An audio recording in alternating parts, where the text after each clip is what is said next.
Today, I'm going to show you how to get rid of dust or scratches on your images. So we're going to take a look at this image here. So this is the after and this is the before. So I'm going to show you how to quickly get rid of dust and scratches on images like this.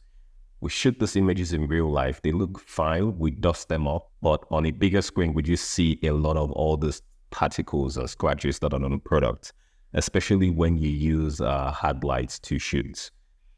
I would make a duplicate of the background layer. Ideally, you could use the patch tool and then just click and drag and, choose another part of the image that is clean.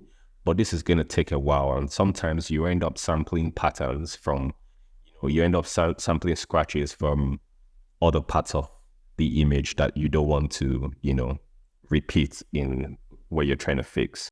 Okay, so I'm just going to make a duplicate of the background layer, and then I am going to go to filter, and then I'm going to go to noise, and I'm going to dust and scratches. Now, the radius it controls how much blur that the effect adds, and then the threshold controls how much detail is being brought back into the image. If I take the threshold all the way to 0, you can see that the image is just mostly a blur effect, almost like a surface blur effect. So if I take the threshold back to 9, I always like to leave the threshold at half, what the radius is.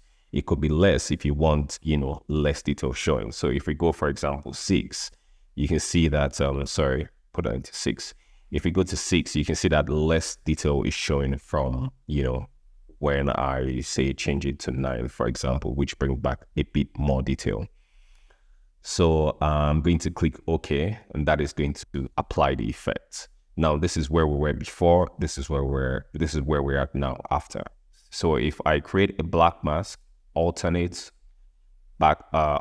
click on the mask button here to create a black mask, or you can use option on the Mac. So now I'm going to change to my brush tool, set the flow to 100%, and then use my white brush to just paint, all the areas that have the particles. So you can see that has done majority of the work for me. I don't have to go and start sampling, every single bit of the image. So I'm just going to be careful around these areas, and I'm going to brush around the entire, image, just clearing out all the dust and scratches, I guess.